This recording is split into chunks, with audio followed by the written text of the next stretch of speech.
Bueno, estamos con el gobernador de la provincia, Miguel Lifchis. ¿Cómo le va? Gracias por venir, ingeniero. ¿Qué tal? ¿Cómo están? ¿Qué tal? Bueno, estábamos hablando recién fuera de cámara del mes de enero que arrancó particularmente violento. Estaban sacando la cuenta, Puyaro decía, hubo otros eneros donde hubo muchos muertos, pero en realidad 14, prácticamente uno por día en estos días ha sido mucho. ¿De eso se está ocupando, gobernador? Me decía que tiene un par de reuniones. De todas formas, siempre las estadísticas hay que mirarlas un poco en el mediano y largo plazo, ¿no? A veces hay picos, hay momentos donde parece que la cosa recrudece, pero cuando uno la mira en la película, la verdad es que venimos de 2 años sostenidos de disminución del nivel de violencia y del nivel de inseguridad, y estamos convencidos, o estoy convencido, que este año 2018 no va a ser la excepción, o sea que en el mediano plazo esos índices van a seguir bajando. Pero evidentemente hemos tenido un pico que se ha dado por algunas situaciones de violencia, fundamentalmente de ajuste de cuentas, ¿no? entre grupos, organizaciones muy precarias en su funcionamiento, muy lejos de algunas de las que supimos tener en su momento. Son como coletazos de violencia que siguen dándose, pero estamos empeñados en ponerle coto a esa situación, y esta es una tarea conjunta, ¿no? De la Fuerza de Seguridad y también del Poder Judicial, especialmente de las fiscalías, ¿no? Porque la acción de los fiscales en estos temas es clave para lograr que estas personas involucradas, las víctimas y los victimarios, estén bajo proceso y puedan tener las sanciones que les correspondan, ¿no? Entonces, creo que de eso se trata, de ver cómo ajustamos la tarea, y que no se nos escapen estas situaciones que a veces explotan en hechos de violencia. Claro, porque cuando usted habla de ajuste de cuentas, tenemos una huella en la memoria de años atrás donde se relativizaba el tema de los homicidios y de la violencia, porque se hablaba son ajuste de cuentas de bandas, y después eso termina desbordando hacia el resto de la sociedad. Sin duda, porque además es una expresión de violencia de grupos organizados, porque no son situaciones solamente de conflicto interpersonal, sino que son grupos organizados cuya actividad principal está vinculada a delitos, ya sea a tráfico de drogas o a otro tipo de delitos. O sea que ese fenómeno de la violencia no hay que subestimarlo en absoluto, al contrario, porque es nada más que una evidencia de una organización delictiva que comete otro delito, ¿no? Pero usted cree que la justicia no está a la altura de las circunstancias. No, yo no digo eso, porque no quiero entrar en un cuestionamiento de la justicia, porque no ese es el tema. Creo que todos tenemos que ser autocríticos, y frente a los problemas tenemos que ver cómo mejoramos, cómo ajustamos, cómo mejoramos la coordinación, cómo estamos más atentos, cómo no se nos escapan algunos indicios que tal vez nos permitirían evitar algunas de estas situaciones a tiempo, cómo estamos más atentos a los casos de las libertades condicionales o de las libertades laborales, estas salidas transitorias, que muchas veces generan un foco de conflicto, ¿no? La persona que ha cometido un delito en algún momento de violencia en el entorno barrial, que está detenida y que de golpe vuelve a su lugar, genera nuevamente movimientos que hay que anticiparse, hay que estar atento, hay que prevenirlos. Me parece que de eso se trata, y estamos trabajando porque hay un gran cambio cualitativo, Susana, que tal vez la gente no lo ve, ¿no? Respecto de unos años antes. Si hoy tenemos un conocimiento minucioso de lo que pasa, de los antecedentes de cada persona, de los vínculos que tiene cada uno de estas personas que han tenido antecedentes penales con otros grupos, con otras personas, conocemos sus antecedentes, tenemos mucha información, o sea que tenemos mucha más capacidad para actuar, y por lo tanto tenemos que ajustar las cosas entre la justicia, sobre todo las fiscalías, y la acción de seguridad, para evitar justamente o tratar de reducir al mínimo la posibilidad de estos hechos. Pero claro, porque usted dice, tenemos más información. Sin embargo, este chico Alan Funes estaba con prisión preventiva y sale a la calle con una ametralladora el 1 de enero, empieza a disparar al aire, y después, hay crímenes que están vinculados justamente con su autoría intelectual y material. Obviamente, de esto estamos hablando. Evidentemente no hubo una valoración adecuada de quien le otorgó esa libertad en ese momento, no estuvo la información precisa, obviamente nunca se puede prever todo, ni se puede anticipar todo lo que va a pasar, pero bueno, a esto me refería. Estas son las cosas que hay que ir ajustando. Esta tarde... no es que nadie no esté cumpliendo su tarea, sino que bueno, que hay que ir mejorando. Esta tarde reunión conjunta de seguridad, reunión con fiscales. Así es. ¿Para usted hubo muchas salidas decretadas a propósito de las fiestas en diciembre? No tengo una estadística, sinceramente no me atrevo a afirmarlo, si son muchas o más que otras veces. Ajá. Es habitual que sí, normalmente con la llegada de las fiestas haya como una mayor predisposición a generar ese tipo de situaciones excepcionales para que, bueno, las personas puedan compartir con su familia, etcétera. O sea, hay una cierta mayor flexibilidad. No tengo datos como para decir si esta vez fue más que en otras ocasiones. Es habitual normalmente que en diciembre y enero haya un incremento del nivel de violencia. Esto es desde hace muchos años, ocurre, tiene que ver con las fiestas, tiene que ver con el calor, tiene que ver con que la gente está más afuera. Bueno, hay una serie de circunstancias que a veces generan un poquito más de intensidad en estos temas en estos meses. Pero bueno, nada de esto es excusa. Todo esto son, digamos, datos de la realidad sobre los que tenemos que trabajar para seguir mejorando. Sí, la última inseguridad que yo le hago. La gente cuando ve estos ajustes de cuenta entre bandas, en este caso entre los Funes y los Caminos en zona sur, dice, pero esto ocurre porque el negocio de la droga sigue activo. Mire, evidentemente que mientras haya consumo, porque tenemos que mirar las dos partes del problema, ¿no? Mientras haya consumo, y todos sabemos que hay mucho consumo en todos los sectores de la sociedad, sectores altos, medios altos, sectores más bajos, mientras haya consumo hay negocio de la droga, esto no hay ninguna duda.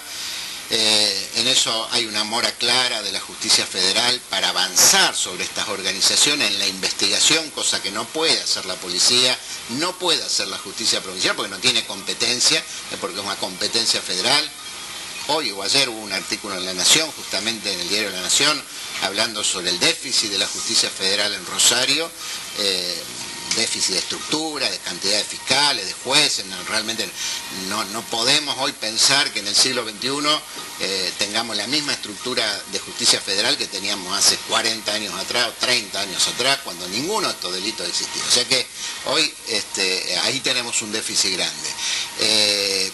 Y creo que, bueno, que evidentemente el negocio de la droga existe en la Argentina y hay que seguirlo combatiendo. No siempre está asociado a la violencia, ¿no? Son dos fenómenos que se tocan, se cruzan, no siempre hay una manifestación violenta cuando hay tráfico. Y nosotros, obviamente, estamos ahora atacando, además del narcotráfico, atacando también los fenómenos de la violencia. Gobernador, hoy se conoció una lista de los gobernadores a los que la Casa Rosada les va a atender el teléfono rápido a partir de ahora. La indicación de Macri fue, si llaman a alguno de estos 10, atiéndanlos enseguida a los ministros. No está usted. ¿Está discriminado desde la Casa Rosada? Bueno, no me llama la atención que esto ocurra, aunque no lo hubieran dicho públicamente, es obvio que es así. Hay gobernadores que son de Cambiemos y lógicamente tienen un teléfono rojo que tiene una atención preferencial, y hay gobernadores del peronismo que le han sido muy funcionales, obviamente, por distintas razones que no quiero yo analizar ahora, que tal vez tengan también una atención preferencial. De todas formas, reconozco que cada vez que he llamado me han atendido, o sea que por ahora no tengo dificultad en tener diálogo. No siempre tenemos la respuesta que queremos, eso está claro también. Me parece que estamos en un momento donde el gobierno tiene que empezar también, promediando o entrando en su segunda etapa de gestión, tiene que empezar a mostrar realidades, ¿no? Ya no alcanzan los compromisos, las promesas, las expectativas, sino tiene, como todos, tenemos que empezar a mostrar resultados concretos, ¿no? Y tiene que pagar, ¿no? Porque hace 2 años por que ejemplo, ganaron, pagar la deuda, no se por paga. ejemplo, que las obras que se anuncian se hagan, por lo menos comiencen a ejecutarse, bueno, que los compromisos que se han asumido se empiecen a cumplir. Nosotros no pedimos ningún trato preferencial, simplemente el que le corresponde a una provincia como Santa Fe. Sí, pero el otro día, por ejemplo, que usted recorría el aeropuerto de Fisherton y estaba tan entusiasmado con las obras que están desplegando ahí, dijo, sabemos que no estamos en las prioridades de las inversiones aeroportuarias de la nación. No, por eso ese es uno de los temas que estamos planteando, ¿no? Todos sabemos que el aeropuerto de Rosario no pertenece a la concesión nacional Aeropuerto 2000, históricamente permaneció bajo jurisdicción de la provincia, pero es uno de los aeropuertos más importantes del país. Potencialmente se va a convertir en un año y medio en el segundo aeropuerto, junto con Córdoba, en los dos aeropuertos más importantes de la Argentina, después de los de Buenos Aires, obviamente. Y esto lo estamos haciendo con un esfuerzo exclusivo del gobierno provincial. Y creemos que el servicio que va a prestar el aeropuerto de Rosario no solo se lo presta a los rosarinos, se lo presta a los entrerrianos, se lo presta a los cordobeses, a la gente de la provincia de Buenos Aires, y además porque es un eslabón clave en toda la organización aeroportuaria de la Argentina. Va a convertirse en un año, o quizás menos de un año, en el aeropuerto de alternativa para Aeroparque y para Ezeiza, porque es el más cercano. Con las mejoras de seguridad que estamos incorporando, con los nuevos sistemas electrónicos, con la ampliación de la pista, hemos aprobado una ley de expropiación para alargar la pista. Bueno, con todo esto lo vamos a convertir en un aeropuerto muy seguro, muy confiable, con el aumento de las plataformas que estamos haciendo, de más del doble de lo que teníamos, va a permitir que vengan aviones de fuselaje ancho, es decir, los aviones que van a Europa, que van a Estados Unidos, o sea que va a ser uno de los aeropuertos importantes de la Argentina y lógicamente por una razón de equidad el gobierno nacional tiene que aportar como está aportando al resto de los aeropuertos del país. No está dentro de la lista de los gobernadores favoritos de Macri, pero sí es titular de la provincia que ha ganado un fallo en la Corte Suprema de la Nación. Por eso, ahí no hubo ningún plan ahora en las últimas horas, en los últimos días, las como últimas para pagar horas la deuda, la convocatoria. La última noticia que tuvimos sobre el tema fue una declaración del ministro Duhovne en el Congreso Nacional, donde habló a fines del año pasado, en diciembre, de que nos estarían pagando con bonos. Con bonos, sí. Cosa que si son bonos que tienen una cotización importante, si son bonos en dólares, si son bonos que se puedan canjear en el mercado, desde luego que puede ser una alternativa viable, no la descartamos en absoluto, pero hasta ahora no ha habido ninguna propuesta formal, ¿no? Y eso es lo que estamos esperando. Bien, quedan muchos temas para hablar con el gobernador, así que le pedimos que se quede unos minutos más, nos vamos a ir a la pausa porque hay mucho más para hablar del gobernador, hay muchos docentes y muchos municipales que están esperando, por ejemplo, la respuesta sobre qué va a pasar con las paritarias en ese sector, sobre todo teniendo en cuenta que el presidente Macri dijo no va a haber un techo nacional porque no va a haber paritarias a nivel nacional con Cetera. Gustavo, nos vamos a la pausa, ¿con qué? Ayer estuvimos con el abogado laboralista Jorge Elías, que decía que era una torpeza de Macri esto de alguna manera decir, bueno, no va a haber un piso salarial para los docentes porque no va a haber paritaria docente con Cetera y por lo tanto cada provincia va a tener que negociar lo suyo. Es una modificación por decreto también de la ley de financiamiento educativo. ¿Cuál es su opinión, gobernador, sobre esto? Bueno, ya ocurrió esto el año pasado, Claro, porque por eso le reclamaban todo el año los docentes. Primero, desde un punto de vista institucional, es preocupante que se modifiquen leyes por decreto, ¿no? Esta o cualquier otra, como ha ocurrido con el DNU, como ha ocurrido en este caso. La metodología de usar el decreto presidencial para modificar una ley, digamos que solamente puede ser excepcional, en casos justamente como lo establece la Constitución de necesidad y urgencia, ¿no? Pero me parece que se está convirtiendo en un hecho habitual y eso ya de por sí es preocupante.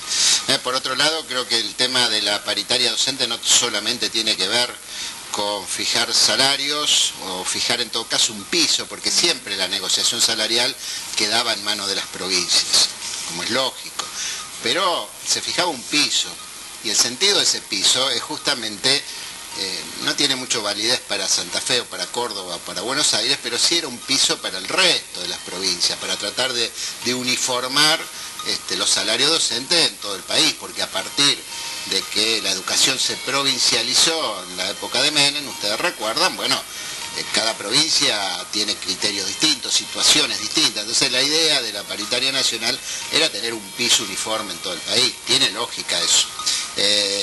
Pero bueno, seguramente el tema se va a conversar en las provincias y lo haremos en el marco de diálogo como lo hemos hecho todos los años en el caso de Santa Fe. Bien, ¿qué es lo que se espera para el sector docente básicamente? ¿De qué porcentaje? No, nosotros todavía no estamos hablando de ningún porcentaje. Creo que es imprudente además que el gobierno, que justamente no quiere participar en las paritarias, establezca techos, ¿no? 15%, o ponga cifras, claro, que además no se cumplen tampoco. La verdad que el gobierno no debiera hablar ni de metas de inflación, que no ha podido cumplir hasta ahora y que solamente generan cuestionamientos o incertidumbre en los actores económicos y también en los trabajadores, ni tampoco hablar de techos salariales. Me parece que justamente la paritaria es un mecanismo que permite esa discusión en el ámbito privado y también en el ámbito público. ¿Ustedes lo tienen que definir para marzo, Miguel? ¿Está el nubarrón de algún probable paro docente en el inicio de las clases o no? No, por lo menos hasta ahora no hay nada planteado, por lo menos en el ámbito de la provincia. Siempre hemos mantenido un muy buen diálogo con los sindicatos en la provincia y más allá de algún tironeo lógico, pero siempre hemos logrado acuerdos, así que no creo que sea la excepción en esta oportunidad. Tenemos algunas dificultades que tienen que ver con la legislatura, ¿no? Porque no se aprobó la ley tributaria en diciembre y eso ya nos está produciendo un impacto económico negativo para las finanzas públicas. No se aprobó la ley de consenso fiscal y eso también nos está produciendo un impacto muy negativo porque al aprobarse las leyes de cambio tributario nacionales, eso implica menos recursos para la provincia. Pero resulta que la compensación que tiene que venir de Nación va a venir una vez que esté aprobado el consenso fiscal en la provincia. O sea que ahí tenemos unas dificultades que espero se resuelvan por parte de la legislatura ahora en los primeros días de febrero, porque si no eso sí nos va a comprometer mucho las finanzas de la provincia a lo largo del año. ¿Usted tiene que llamar a extraordinarias o no? Está autoconvocado la legislatura para el 8 de febrero, así que esperamos que en ese día o en esa semana se pueda resolver rápidamente. ¿Va a haber convocatoria entonces a los docentes y a los municipales, que ayer salió Ratner y decía nosotros no nos han convocado todavía? ¿Para cuándo? No, todavía no, nunca ha habido convocatorias en enero, normalmente un poco más avanzado el año se convoca a las comisiones paritarias. Bien, han pasado por acá varios referentes políticos del peronismo, del sector de masa, de los renovadores, y también ha pasado Bonfatti con respecto, y han hablado mucho con respecto a la posibilidad de una convocatoria enfrente, como para generar una alternativa a Cambiemos. A nivel nacional no existe. La mayoría de los que pasaron por acá dijeron primero tenemos que empezar por Santa Fe, por defender los intereses de Santa Fe, pero prácticamente la mayoría está de acuerdo. Incluso llegó a decir Rubeo, yo, si Perotti sigue defendiendo, por ejemplo, a los fondos buitre, prefiero acordar con Bonfatti, lo elijo Bonfatti. Y usted salió a decir hace poco, no podemos pedir DNI ni ADN a los que quieran integrar un frente. ¿El frente debe ser ideológico o debe ser todos contra Macri? ¿Cuál es la prioridad a la hora de conformar un frente? Yo la verdad que vengo de toda una historia en el Frente Progresista, donde hemos promovido, hemos alentado frentes programáticos, coaliciones programáticas. Nunca nos subimos al primer colectivo para ver si llegamos más rápido al gobierno. Ni ocurrió eso en Santa Fe, donde demoramos varios años y tuvimos varios intentos hasta llegar al gobierno de la provincia, y otro tanto seguramente va a ocurrir nacionalmente, donde hemos participado de experiencias frentistas, como fue el Frepaso en su momento, como fue la alianza con el ARI en el 2007, cuando Elisa Carrió fue candidata a presidente, pero siempre dentro de una coherencia, como fue el Frente Amplio Progresista que encabezó Hermes Wiener en el 2011, siempre dentro de una coherencia programática, de discurso. Esto no quiere decir que no se puedan sumar a este espacio dirigentes de otros partidos políticos, desde luego, a eso me refiero yo, con que no hay por qué pedirle a nadie un documento de identidad. Ahora, tampoco creo en esos rejuntes electorales para ganarle a alguien, esos frentes anti-Cambiemos. Yo no creo que haya que formar un frente anti-Cambiemos. Creo que sí, en Santa Fe Nosotros necesitamos consolidar el proyecto del Frente Progresista para seguir gobernando Santa Fe, y creo que nacionalmente habrá que construir alternativas frente a Cambiemos, pero no creo en los rejuntes electorales. No, porque Bonfatti dijo con Rossi no.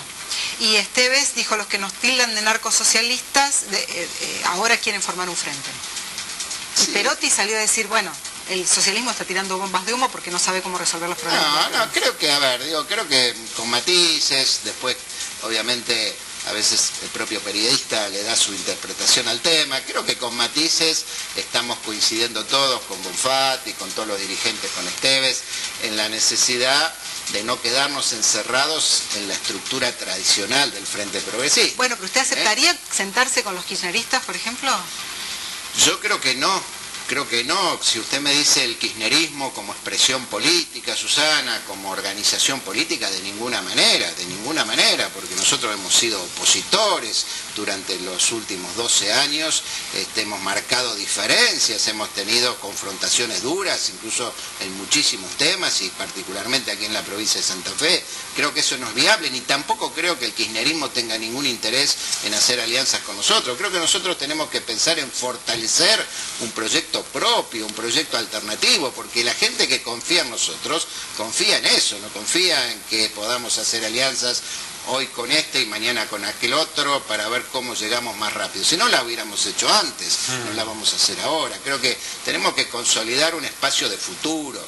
Que esto, hoy los partidos políticos están muy, digamos, muy en debate, hay una discusión alrededor de la política, la gente cambia, ¿no?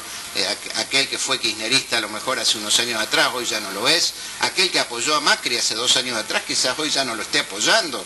Esto se ve en las encuestas, hay una movilidad de la opinión pública muy importante. Nadie tiene votos cautivos, o sea, yo respeto a quienes votaron al kirchnerismo, a quienes votaron al peronismo y también a quienes votan a Cambiemos. Creo que son todos ciudadanos argentinos que con las mejores intenciones van eligiendo sus mejores propuestas en cada momento. Ahora creo que nosotros tenemos una obligación, que es poder ofrecerle a los argentinos y a los santafesinos un proyecto progresista, un proyecto democrático, innovador, de cambio, de transformación, abierto, democrático, pero claramente con una identidad progresista que es distinta de Cambiemos y que es distinta del peronismo. ¿Usted ve difícil de retener la intendencia de Rosario? ¿Descarta totalmente ser candidato a intendente en el 2019? ¿Y quién debería hacerlo si no? Yo creo que el proceso electoral del 2019 es un proceso abierto. El que se crea que la tiene ganada a nivel nacional, a nivel provincial o a nivel local, me parece que se equivoca. Obviamente, las elecciones del 2015 y del 2017 son fotografías que dan algunos indicios. Hoy nosotros no podríamos pensar que vamos a ganar con comodidad, con claridad la Intendencia de Rosario, porque eso está puesto en duda con los últimos resultados electorales. Pero tampoco Cambiemos puede estar seguro de que va a ganar la Intendencia de Rosario, ni menos el peronismo. O sea que el final es abierto. Creo que la gente nos está mirando a todos. Nadie tiene acá el capital asegurado. Todos de alguna manera hacemos un esfuerzo por aumentar nuestro capital de credibilidad frente a los ciudadanos, no solamente mostrando lo que vamos a hacer, nuestras propuestas de futuro, sino también poniendo en la balanza lo que somos, lo que hemos hecho, nuestra trayectoria de honestidad, de decencia, de coherencia política y también de gestión exitosa en la provincia y en la ciudad de Rosario.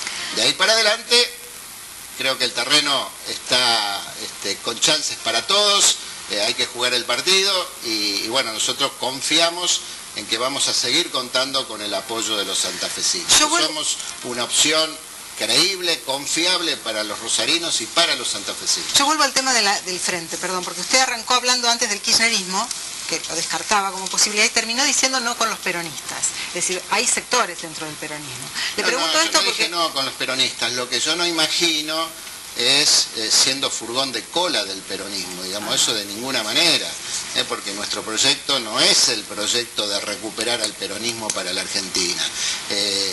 Pero no lo descarta como posibilidad. Sí, lo descarto como posibilidad, lo cual no quiere decir que no podamos tener diálogo con dirigentes del peronismo o que no podamos sumar en un espacio común a dirigentes del peronismo. El FREPASO, del cual nosotros fuimos actores en su momento, fue una experiencia en ese sentido. Mucha gente del peronismo se sumó al FREPASO, pero para construir una alternativa distinta, no para volver a recuperar o a recrear un peronismo que en el fondo no ha cambiado demasiado, ¿no? Claro. No, le digo esto porque el otro día con Tigiani nos decía que tiene muy buena relación con Alejandro. Sí, todos tenemos buena relación con Alejandro, yo también tengo excelente relación, la tengo con Luis Rubeo, la tengo con los senadores, la tengo con Omar Perotti, pero ni a Omar Perotti se le ocurre hacer una alianza con el socialismo, y lo dijo claramente, sí. Ni tampoco a mí se me ocurre hacer una alianza con Perotti, porque tenemos historias diferentes, y más allá de que podamos tener acuerdos sobre temas específicos, creo que tenemos proyectos distintos para ofrecerle a los santafesinos. Bien. ¿Quería título? Susana lo tiene. ¿No dijo si sí o no descarta ser intendente de la ciudad de Rosario? Sí, eso lo descarto, eso se lo digo, lo he dicho muchas veces, por razones de tiempo y también por razones de vida, ¿no? Es decir, para mí fue una etapa maravillosa de mi vida, inolvidable, quizás la mejor etapa. Estos años en la gobernación también, pero tengo que terminarlos, todavía falta. Pero esos 8 años de intendente para mí fueron muy importantes. Y creo que fueron importantes para la ciudad, pero creo que es una etapa cerrada. Creo que ahora la ciudad necesita otra generación de dirigentes, otras ideas, otros proyectos. Así que puedo acompañar, puedo ayudar, puedo colaborar, pero de seguro yo no voy a ser intendente de Rosario de nuevo. Desde que era intendente usted hablaba a favor de la reforma constitucional. Llegó a ser gobernador y sigue pujando por la reforma constitucional. ¿Con reelección o sin reelección? ¿Está dispuesto a negociar una reforma constitucional sin reelección? Mire, creo que hay un gran consenso de todos, en el sentido de que los gobernadores deben tener, igual que los intendentes, igual que todo el país, igual que el presidente, la posibilidad de tener una reelección. En eso estamos todos de acuerdo. También estamos todos de acuerdo, o no sé si estamos todos de acuerdo, pero yo estoy de acuerdo, en que los que hoy tienen elección indefinida, reelección indefinida, intendentes, senadores, diputados, concejales, debían tener también un límite. 2 periodos, algún periodo más, pero también tienen que tener un límite. O sea que eso me parece que está fuera de discusión. El debate sobre si esa cláusula me vale a mí como actual gobernador o no me vale es otro tema. Yo no lo voy a poner eso como condicionante. Yo estoy con la reforma. Yo creo que hay que lograr que Santa Fe vuelva a ponerse adelante del proceso constitucional de la Argentina, porque siempre fue así. Esta fue la primera provincia con Estanislao López en 1819 en tener una constitución provincial. La primera provincia de la Argentina. Principio del siglo XX, en 1921, tuvimos la constitución más avanzada de la Argentina. La propia constitución actual, la del 62, es una muy buena constitución para 60 años atrás. Hoy tenemos que incorporar los derechos del ambiente, el derecho del agua, el derecho de la igualdad de las mujeres en los cargos públicos. Tenemos que incorporar el Consejo de la Magistratura, que no tiene rango constitucional, montones de cosas que son fundamentales para el futuro de los santafesinos. Centrar eso en una reelección de un gobernador me parece que es absurdo. Por eso digo, yo estoy a favor de la reforma y voy a trabajar por la reforma. Y si no se da ahora en marzo, se puede dar en julio. Y si no se da en julio, se puede dar en diciembre. Y si no es en diciembre, puede ser en julio del año que viene. Lo importante es que podamos avanzar. ¿No se le va la mano con los aumentos en la EPE, gobernador? Se le va la mano a Aranguren, ese es el problema que tenemos. La EPE no produce energía, la EPE consume la energía que le entrega el gobierno nacional al precio que fija el gobierno nacional y después la distribuye. O sea que nosotros no tenemos posibilidades de definir los costos de la energía, lamentablemente. Pero creo que es una política que, si bien en el largo plazo permite eliminar subsidios y en todo caso transparentar los costos de la tarifa, eso dice el gobierno nacional, de la manera en que se está haciendo tiene un impacto inflacionario muy importante y tiene un impacto sobre algunos sectores productivos, sobre todo, que es lo más preocupante. En ese punto nosotros hemos duplicado la tarifa social de Santa Fe. Santa Fe tiene el doble de beneficiarios de tarifa social que el resto de las provincias, porque hay una parte que la cubre Nación, pero Santa Fe ha duplicado ese aporte para tener 1 de cada 3 usuarios residenciales bajo el régimen de tarifa social. O sea que el sector, digamos, popular, el sector de trabajadores de menores ingresos o el sector de trabajadores precarios no se ve afectado por este impacto tarifario.